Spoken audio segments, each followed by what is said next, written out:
लगातार ये सवाल पूछे जा रहे थे कि कॉकरोच जनता पार्टी का अगला मिशन क्या होगा। बार बार सबके मन में ये सवाल उठ रहे थे कि आखिर सीजेपी के जो संस्थापक हैं अभिजीत दीप के, उनका अगला कदम क्या होगा, वो अब आगे क्या करने वाले हैं। और इसको लेकर कई बार उनसे सवाल पूछा जा रहा था। वो कह भी रहे थे कि बहुत जल्द हम बताएंगे कि आगे क्या करना है। झारखंड में छात्र आंदोलन हो रहा था, उसको लेकर भी सवाल पूछे जा रहे थे कि आखिर वहां वो क्यों नहीं जा रहे हैं। यानी अभिजीत दीप के मंशा पर सवाल खड़े हो रहे थे, उनके अब तक के स्टैंड पर सवाल खड़े हो रहे थे कि क्या वो सिर्फ केंद्र सरकार के खिलाफ एक एजेंडा चलाते हुए यहां पहुंचे थे, क्या इसके बाद आगे उनका कोई मिशन नहीं है, क्या उनका मकसद सिर्फ यही था कि धर्मेंद्र प्रधान से इस्तीफा ले लेना है और देश में एक सरकार विरोधी माहौल बनाना है। यही सारे सवाल उठ रहे थे और इसका जवाब अभिजीत दीपके ने, उनकी पार्टी ने स्पष्ट कर दिया है। अभिजीत दीपके और उनकी पार्टी यानी कॉकरोच जनता पार्टी ने अपना अगला कदम क्या होगा ये साफ कर दिया है, बयान जारी कर दिया है। मेरा नाम अभिषेक कात्यायन है। जी बिहार झारखंड के सोशल मीडिया डिजिटल प्लेटफॉर्म पर आपका स्वागत है। मैं आपको बताने जा रहा हूं वो खबर उस बारे में जो अभी अभी अभिजीत दीपके और उनकी पार्टी सीजेपी ने स्पष्ट कर दिया है।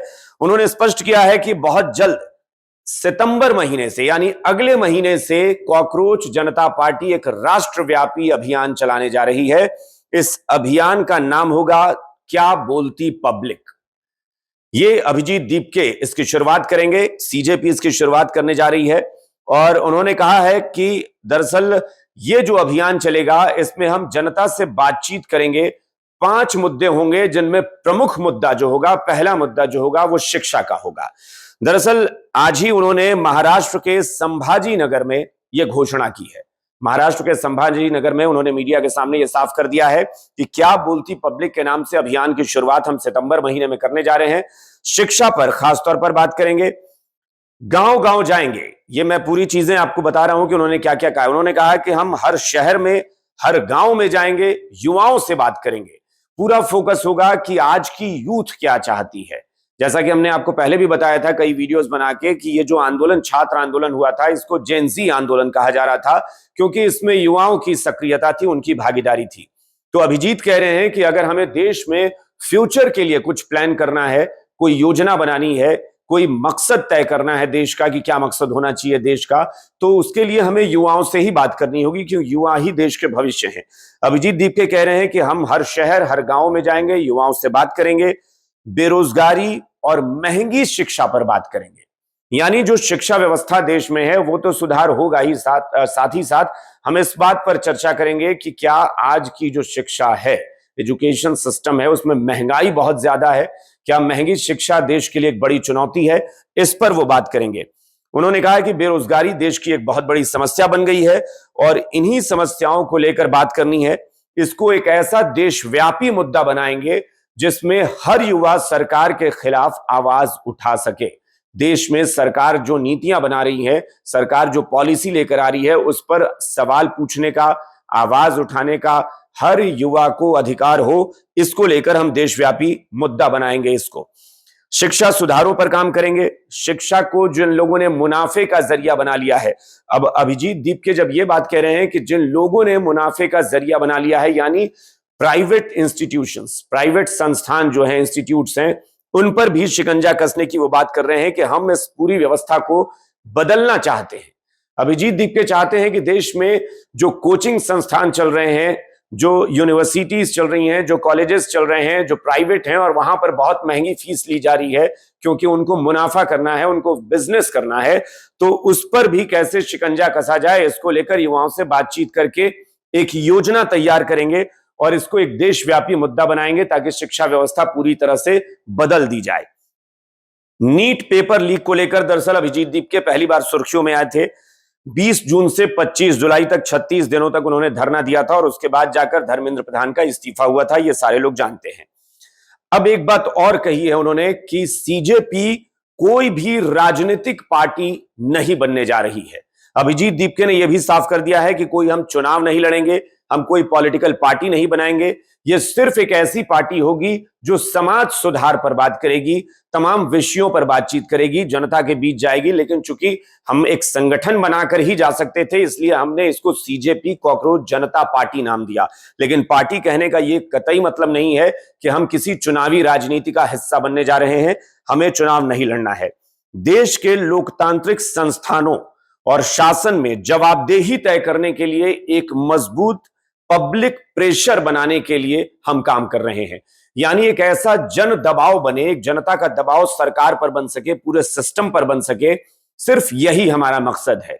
हालांकि इस मकसद को बहुत ज्यादा स्पष्ट भी उनको करना पड़ेगा कि क्या वाकई सिर्फ यह केंद्र सरकार पर लागू होता है या फिर अलग अलग पार्टियों की अलग अलग सरकारें हैं प्रदेश में, वहां भी यह व्यवस्था यही दबाव की बात कर रहे हैं। अभी यह स्पष्ट अभिजीत दीपके ने नहीं किया है।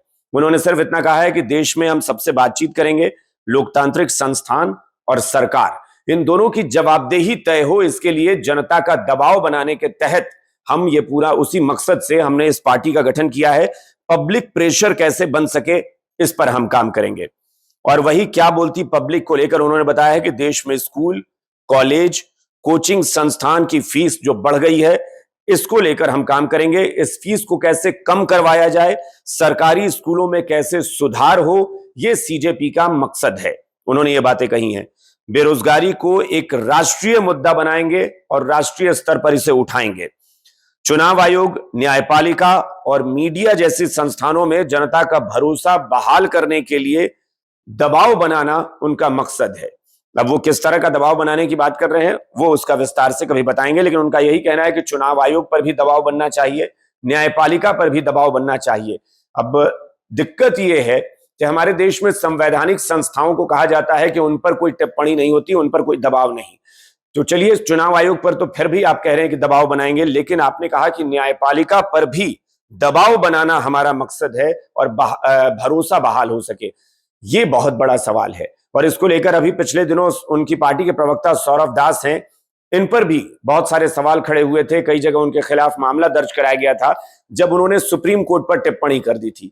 सौरभ दास ने अभी कुछ दिन पहले एक बयान दिया था जिसमें सुप्रीम कोर्ट ने कहा था सरकार को कि छात्रों को रिहा कर दिया जाए जो आंदोलन कर रहे थे, लेकिन ऐसे लोग जिनके खिलाफ पहले से ही आपराधिक मामले दर्ज हैं, किसी भी आपराधिक गतिविधि में संलिप्त रहे हैं, उनकी रिहाई न हो, यह सुप्रीम कोर्ट ने कहा था।